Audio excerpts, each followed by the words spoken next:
Oh, wow, look who just walked in, the wonderful Nia. Nia, you got to help me out here. I'm trying to help a 21-year-old virgin. A virgin. Yeah, I've been stuttering this whole podcast because I think that fucking Tylenol PM is still fucking with me. Speaking of the mic. Hi. Yeah, there you go. So this guy, he's 21-year-old virgin. Okay. All right. And he wants to get laid. So he's been talking on Facebook with some nerd chick who's into Pokemon and all that. Yeah, Micronauts and all that shit that they're into. Right. So he just can't seem to get in the goddamn game. All right, so he's suggesting taking her to dinner and drinks. And I'm like, that's the worst thing you can do because you're going to end up in a relationship. And I'm saying he's 21 years old. He needs to go out there and crush some ass.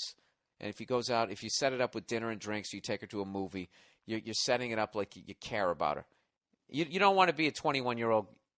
Okay, you're already furrowing your brow. Because I don't understand why being in a relationship is like the worst thing that could happen. Right out of the gate, it's fucking horrible, especially at 21. This guy needs to bang. He's like most guys. He needs to bang at least 20, 40, 60. He can do that afterward. I don't understand why he can't take this girl. Why are you denying him his instinct to like take her out and show her a good time and laugh it up? And if they end up having sex, great. And if not, whatever.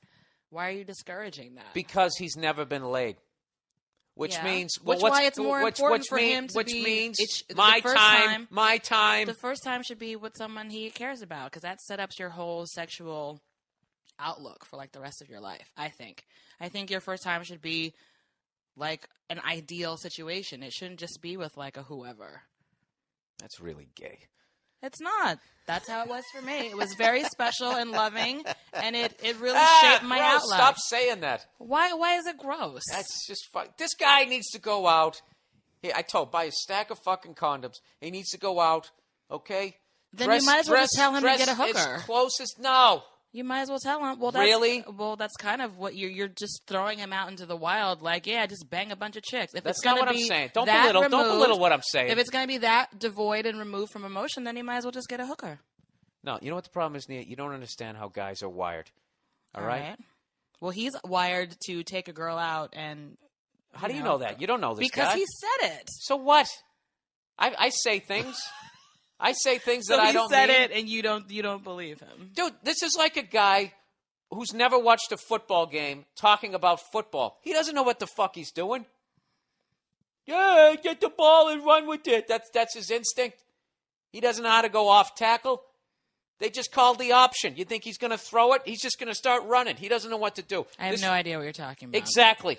And the same way you know nothing about football, this guy knows nothing about pussy. And I'm telling you right now, he's going to go out there and he's going to she's going to hold his hand or give him a little kiss, and he's going to be like, oh my God. All those feelings are great. Yeah. Why are you just trying to discourage those feelings? Those are all wonderful feelings to have. Because of the demon. What are you talking about? The demon that every guy has in him.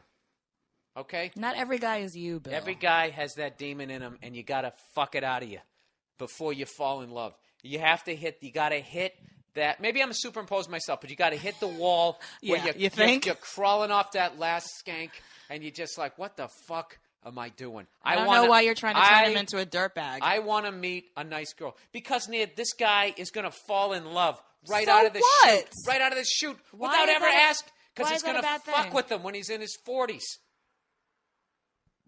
I have no idea what you mean by any of this. I'm going to tell you what's going to happen. Is what no.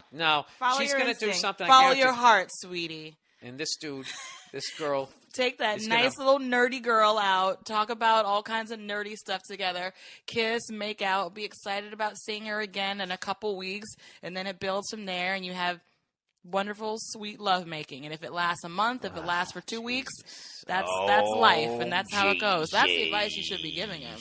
Is to go for it, and if things don't work out, know that you will find somebody else. You know what's funny? That's the advice you should give him. The advice that you're giving him is in his 40s, he's going to have a Corvette convertible, and his comb-over is going to be fucking blowing in the breeze as he drives down the street banging his fucking I think he's going to be just fine. I think you should take her so? out. Yeah. And like I said, if it doesn't work out with this girl for some reason, you will find somebody else. But you got to get out there and get in the game. All right, there you go, sir. You got it from both sides of the ball there. I'm just looking out for this guy because I really – this guy is you know, he's leading with his jugular, and he's going to get hurt. I'm telling you, dude, you got to hurt them before they fucking hurt you. Yeah, that's really what it comes down to. That's really what it comes down to. Now, see, this is why you're great on the podcast. So last week I asked to hear some fucking questions from the ladies. And I got some. Here we go. From the ladies. Hey, Bill. I've been listening to your Monday morning podcast for about a year. Actually, my boyfriend listens, but now I'm hooked, which is awesome. Anyways, I just want to say that I agree with you about the 21-year-old virgin from last week. And then she says, what Mia, it's Nia with an N, not an M. A lot of people mess that up. What Nia with an N says makes sense to my wiring. Being a female, romance and fuzzy feelings are fun, but my 10-year relationship has given me a little insight into a man's perspective, and I agree that the young man may get laid, get totally attached to the nerdy chick, and then, like a little domesticated puppy dog, proceed to follow this nerdy first-time girl around, waiting for her sexual peak, waiting and waiting and waiting. Then voila, he's 40, horny, feels like he's wasted his youth, perhaps angry at himself and women at large. And then who knows? Maybe a comb-over and a Corvette, maybe a serial killer. Who knows? For the record, it's not that I don't think love works, but I do think that men have to come to that on their own. Fucking brilliant. Absolutely. She's basically agreeing with me that you have to fuck the demon out of you. After they've realized that they want a relationship to come home to, or perhaps they realize that they don't, which is fine. But then there won't be children to fuck over and a relationship ruined. Absolutely. Now, if I hadn't freaked out Nia about my goddamn gun talk, you guys would have loved me. Charlton Heston would have been fucking high-fiving me from the goddamn grave. I could have had her comment on that. Number 2. Actually, you know what? Let me get her for a second. Hang on a second. Okay, and with the magic of the pause button, the lovely Nia has returned to the podcast. And don't you look lovely? Thank you. All right, listen to this. I actually got to kind of read this girl actually kind of agreed with me last week. Remember last week, the 21-year-old virgin? Virgin? Why do you keep saying virgin? I would love to say that I have dyslexia. I have a rare case of dyslexia. That's not what dyslexia is. Where I don't even have to be reading to do it. Right. You just mispronounce words. All right. So who agreed with you? Are you in a mood? Let's keep it nice. Okay? I didn't bring you on here to have you do things that I don't appreciate.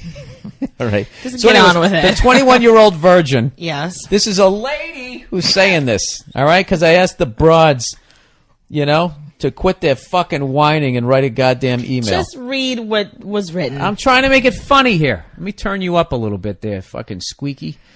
I already read this damn thing. I have to paraphrase now. Okay? She says basically Nia, I told her it's not Mia. Happens all the time. Makes sense with all the warm, fuzzy feelings. Look at me. Don't look at the email. All right?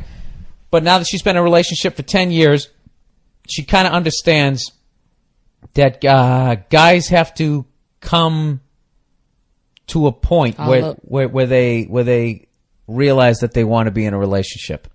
You know what I mean? Yeah. So telling this guy right out of the gate to just go for the warm fuzzy might be the right thing, but I mean, you could send this guy could end up just latching onto the first thing he ever fucking, bent over, right? And then all of a sudden he comes out the other side and just realizes, I wasn't in love with this girl and all this pussy I could have gotten, and then it could make him a woman hater. Give me a break. That's gonna make him a woman hater?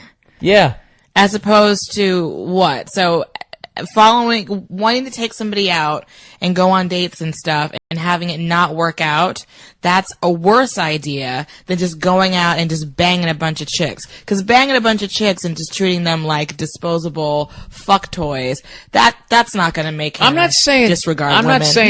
No, it wouldn't. It wouldn't do that at all. No, yeah, I'm not saying... I'm crazy. I'm the crazy one. Oh, Jesus Christ. Can we turn the sarcasm down a couple of notches? Nia, first of all, you don't understand how guys are wired. I do understand how guys are You wired. don't. I don't understand how you're fucking wired. I would never tell you what you're thinking. You're telling me, like, I'm telling you right now. First of all, I didn't tell him how he's wired. I just said if he had an instinct. The thing is, you guys are twisting everything that I set up. All I suggested was, he said, oh, should I take her out to dinner and all this other stuff, or take her out and, because he was talking about being a nerd and liking, I don't remember what he said, but he said something about wanting to take her out and getting to know her. And I said, yeah, that's a great idea. And now it's like, no, it's terrible because he's a boy. You should tell him just to fuck everybody. No, and not take anyone out. That's not what I'm God saying. forbid he falls in love. I'm saying this dude he's in dire straits right now, okay? If he's 16 fucking years old and he likes a girl, okay. Dire straits, it's not that serious. He's only 21 years old. No. He's up to his fucking neck in I'm never going to get laid in my life, okay? And the water is swirling down the fucking drain, all right? So he's desperate right now. So anybody fucking pays attention to him. I'm not saying, I just was worried that that's what the fuck he was going to do. He's going to get sucked into a goddamn relationship. And there is that thing, and you know something there? When people fuck up in life, how often do they actually own up to it themselves? Like, that was a stupid thing that I did. They usually don't. That's how you end up fucking, why he could possibly end up hating women, because he's going to blame them. Not that it's their fault. It's not this nerdy chick's Let me tell you about a story so true. We're showing me style and it's all so cool. It's about a garment torn and frayed. Getting this threads, the story conveyed. Walking down the streets with holes in my teeth. Each rip things here, part of me you see. It ain't about the brand or the label it holds. It's about the journey, the stories it unfolds. In these ragged clothes I find my voice. A testament to resilience, my choice. From the streets to the stage I rock my style. In my tattered shirt I walk that mile.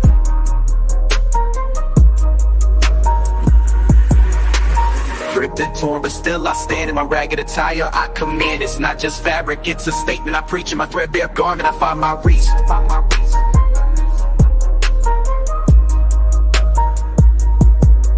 From the barrio to the bar, I make my mark. In my worn out jeans, I leave a spark. And they call it rags, but I call it art. In every stitch and tear, I play my part. It's the struggle of the streets, the hustle so real. In my tattered jacket, I seal the deal. A symbol of defiance against the status quo. My passion of pants, I let it show. It's not about the riches or the wealth I lack. In my faded hoodie, I stay on track. It's the heart of the hustle, the grind each day. In my worn out kicks, I find my way. Ripped and torn, but still I stand.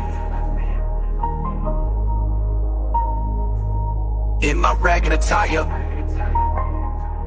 I command. It's not just fabric, it's a statement I preach. In my threadbare garment, I find my reach. So here's to the ones with the clothes that tear. In our patched up attire we have, so let the world see our garments worn. For in our rags, our stories are born. In the language of the streets we speak. In our torn up clothes we find our peak. fault that this guy hasn't gotten laid in 21 fucking years? You know, it's not her fault, but it'll end up being her fault. I mean, I'm explaining resentment to you. You understand resentment. I don't need to explain that, right? Yeah, but I think you're also, when people talk about doing stuff like that, that you're also coming from a place of fear. And I just don't believe in that. You know, I can't argue that. All right, let's go on to the next one. See that, people? I establish credibility. You admit when you're fucking wrong. I do come from a place of fear. I know what you bitches is up to. All right, number